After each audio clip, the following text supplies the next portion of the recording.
Donna, I want to ask you, though, about Republican governors who are responding, it would seem, singularly to the pent-up desire to return to normal ahead of their own state's vaccination schedules and reports of the variants and some of the sequencing in those states. And Maryland is one of them.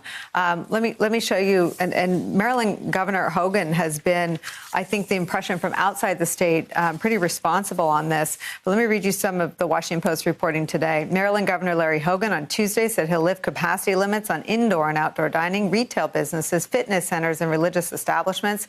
The most dramatic steps taken toward reopening in the region since the winter surge in coronavirus cases. Tony Fauci spoke out this morning on CNN about Texas, but it seems that Maryland is moving in a lot of the same directions ahead of perhaps where the science is, Donna. Well, I mean, and this is deeply troubling, especially for a state that has not vaccinated nearly enough people yet, and where there have been, unexplained inability to vaccinate in some of the hardest hit areas, like in the county that I live in, a majority Black county that hasn't received nearly enough vaccinations for the course of the pandemic. And so I think for all of the celebrating that's gone on of Larry Hogan, I think we need to look at a little bit more of the details. It isn't just the dining establishments, but it's places like Camden Yards, so that I guess you can play baseball with thousands of people gathered exchanging the coronavirus. I mean, it's very dangerous. And I think it gets us out ahead when we could have an opportunity really to get control of this virus. And these governors are seeming to defy Joe Biden in trying to attack the virus. And I think it could spell a lot of danger for us later on in the spring and the summer. Dr. Redletter, there's this dynamic of I hope that even the ones who are wrong don't hurt or endanger their citizens.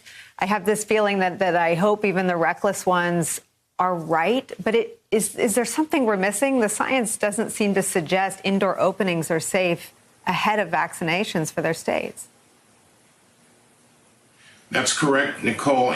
This is something I just wrote an op-ed that's going to be in the Hill, I think tomorrow or Friday. But the point of it is this, that, if you or I take a risk and we want to go freestyle cliff climbing without ropes, we're endangering ourselves, and that's it. If we drink and drive, we're endangering not only ourselves, but many other people too. But when a governor makes a decision to defy science and federal policy and to open everything in spite of the severest warnings not to, that person is taking a risk that's involving and endangering the entire state and beyond. It's really pretty outrageous, and reckless is, I guess, a reasonable word, but not quite enough to really state how much risk the governor is putting people at for God knows what reasons. Part of it's political, part of it's just a disbelief in science. I don't know, but whatever it is, I really hope he gets a lot of feedback from folks in his state about making this move.